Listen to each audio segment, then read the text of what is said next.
At this point it's damage limitation, because the damage has been done. Andrew has brought shame and calumny upon the royal family.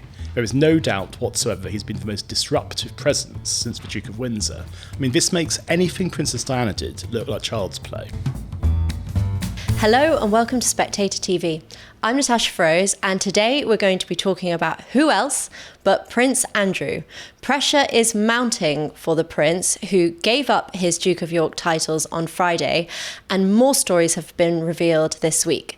Well, to discuss this, I am joined by Alexander Larman, our very own, our books editor for Spectator World, and has written several books on the royals. Alexander, thank you for joining us. Pleasure to be here, Natasha. Now, as the expert, could you sum up what kind of a week Prince Andrew is having? It's a bad one, I think it's fair to say. Yeah.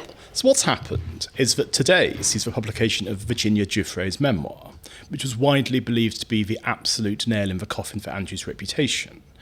And the funniest part was that when the first stories were briefed from it wasn't adding very much to what we didn't already know. So it's quite possible that there was a point last week that Andrew was actually thinking to himself, this isn't as bad as it could be. Oh, how things change. Over the course of a 10-minute conversation on Friday between the King and between Andrew was, shall we say, politely encouraged to give up his royal titles, which at the moment, I should add, he has done on a voluntary basis. But since then, there has been a steady stream of really, from his perspective, dreadful stories, and from our perspective, fascinating stories, all of which have essentially combined to suggest that Andrew is no longer remotely in control of the situation. These stories include his not paying any rent on Royal Lodge, which he was believed to be paying about £260,000 a year, so that's quite a big difference between nothing and over £250,000. The story about how he tried to get his personal protection officer to investigate Virginia Giuffre and smear her with some dirt, which included providing him with her social security number and her date of birth. Stories about how Prince William has made sure that when he's king, Andrew will be allowed nowhere near the royal family. He'll be banned from the coronation. He'll be banned from anything that involves any member of the core family. And for good measure, it's been suggested that Andrew has been offered a home in the UAE by some Arab emirate. But Fergie doesn't want to go, apparently, so that might not happen. And it's stark how many people are telling Prince Andrew to go. I mean, we even had Robert Jenrick has made an announcement. Did you find it interesting that the Tories are even ganging up against the royal family? What's interesting is that if Andrew is actually going to be stripped of his dukedom, his persona non grata, and the actual status of prince, it would have to be done by an Act of Parliament. And traditionally, Parliament has tried to stay away from the royal family as far as it can, because the last time that happened in the Civil War, it didn't end up too well. But what is interesting now is that people on both the left, which you would expect, and the right, which you wouldn't, clearly think that Andrew is not just a liability to his family, but a liability to the structure of the country. And so Robert Jenrick saying he should disappear into obscurity, I thought was quite a significant intervention, because it would be saying out loud what a lot of people are thinking.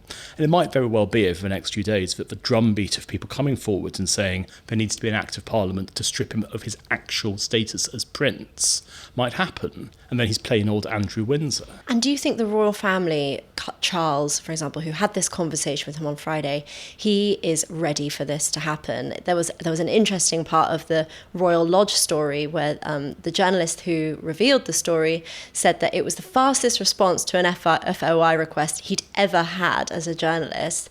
So what role is the royal family playing on this total ambush against Prince Andrew? At this point, it's damage limitation, because the damage has been done. Andrew has brought shame and calumny upon the royal family. There is no doubt whatsoever he's been the most disruptive presence since the Duke of Windsor. I mean, this makes anything Princess Diana did look like child's play, because, not least, nothing Diana did had this taint to it, the taint of sexual abuse with Virginia Giuffre, the taint of association with Epstein. Nothing has really come close to this as a scandal in modern times. And in fact, we are only at the foothills of what might come out, because there are endless more emails between Epstein and Andrew that could come out, more revelations, more stories. So from the King's perspective, the question now is not so much get Andrew out, it's more how do I maintain the royal family? Because he must be so annoyed at the moment. It's supposed to be a very busy week for him. He's doing things like visiting Manchester to visit the synagogue where there'd been that terrorist attack a few weeks ago. I mean, all the kind of things that he would want to be doing, that the royal family would want to be doing, are completely overshadowed. Nobody could care less because the only game in town at the moment is Prince Andrew. And of course, from a PR perspective, that's terrible. But from an existential perspective, Andrew is this cancer at the heart of the monarchy. It's far, far worse than anything to do with Harry, far, far worse than anything to do with Meghan, who, again, as with Diana, you might not like them. I'm not the biggest fan myself, but they haven't done anything that even comes close to this. So what we're looking at now is essentially you can cut the cancer out, but has it spread too far? And people are going to be asking, not just the usual Republican suspects, but people thinking, we have subsidised the banned Duke of York. We have given him public money. When he was Air Miles Andy, he was a trade envoy. He was travelling around the world on the public pound and having this extraordinary lifestyle, which is half Casanova, half Alan Wicker.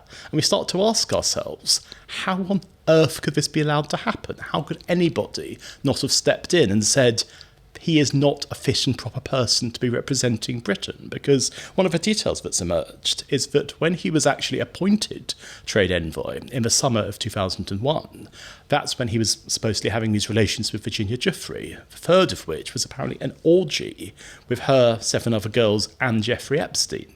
And you think to yourself, how on earth could you be travelling around the world pretending that you are the best representative that Britain could have, all the while you've been having sex with this girl who's just a few years older than your daughters?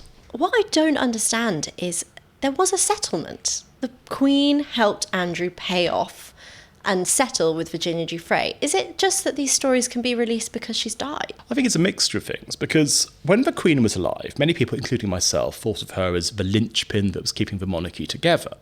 And the fact that the Queen was forking out £12 million, again, at least some of which was public money, essentially as hush money to stop what was going to be a reputationally damaging case going any further, I don't think that has got as much scrutiny as it deserved at the time. Now it is getting that scrutiny, because ultimately we look at Andrew, we look at the fact that he has continued to deny any responsibility. Many times he's even denied he's met Virginia Giuffre. He said, I might have met her. He's claimed that notorious picture of him with his arm around her waist was faked. And you just start to think to yourself, either you are the unluckiest man there has ever been, you are the most sinned against person imaginable, or you're lying. And of course, at this stage, without the smoking gun email, you have to give him the benefit of the doubt. We are, after all, a country where you are innocent until proven guilty. But in the course of public opinion, he was found guilty a very long time ago. There are multiple criticisms towards Prince Andrew, and it's not really the time to be singing any of his praises. But one thing that family do have going for them is that they're very close. So Prince Andrew has remained close with Fergie. Princess Eugenie and Beatrice are a bit of a tight-knit group. Perhaps not. The Manson family were close, but I don't think we'd be wanting to hold them up as an example of how to do these things. Potentially not, but I suppose where I'm going is, where does this leave Beatrice and Eugenie? Because they're faced with this impossible situation. Do I turn on my father and subsequently my mother? Or do I carve out a new future in this new royal family that is hoping to have a bit more integrity to it? Well, at the time I'm speaking to you, the media attention is just about to turn to Beatrice and Eugenie. It hasn't yet. It was only a matter of time. And I suspect that if there isn't a big Andrew and Sarah Ferguson revelation to come in the next few days, which I'm sure there is, people will be asking about Eugenie and Beatrice. How far involved were they with Epstein? How far were they, if not complicit in any of this stuff, how far were they beneficiaries of the Lolita Express or anything like that? I'm sure they weren't. But on the other hand, there is a sense, isn't there, that Andrew is bringing everyone down with him. There's a sense for his daughters. If they don't turn on him, if they don't make public statements disassociating themselves from both their parents, they are going to be held up to guilt by association. You might say that's unfair, you might say that's a deeply unjust way of doing it, and you might well be right. But on the other hand, there is also a sense, I think a lot of people feel that the issue with Andrew is twofold. The first issue is simply that of private morality, the issue that a member of the royal family should not have behaved like this any more than anybody else should behave like this. Then the second issue is that of money, the idea that public money has gone towards Andrew and his family and been used in these absolutely outrageous ways. And I think the question is, Princess Beatrice and Princess Eugenie have never been working royals. They've always been kept quite apart from the idea of a working royal family. They've made it very clear they'd be happy to take on responsibilities. But I think there's always been a sense that the association with Andrew, the association with their mother especially, has meant that they are somewhat beyond the pale in that regard.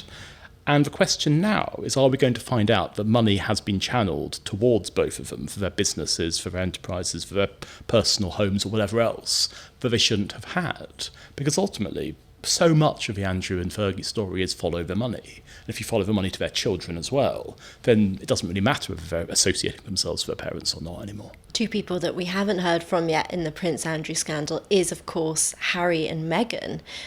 What do you think how do you think they should react to such a story? I think this might be the first time I've ever come on Spectator TV and not talked about Harry and Meghan, so it would be a shame we must. If I was Harry and Meghan, I'd be sitting in Montecito right now, having my kombucha and my matcha smoothies, and thinking to myself, do I make a public statement about it in which I make a very careful association of myself with the victims of Epstein and possibly by association my uncle? Do I say something about how sex trafficking is awful, blah, blah, blah?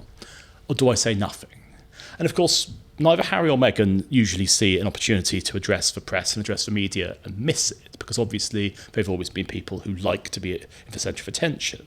But on the other hand, this isn't their story. This isn't a story that has anything to do with them. And I think if there is any wisdom and any self-restraint, they will be very, very quiet right now, because what's interesting is it's William who is clearly seen as the mover and shaker of Andrew's ostracisation from the royal family, because it has been suggested that Charles didn't want to make this.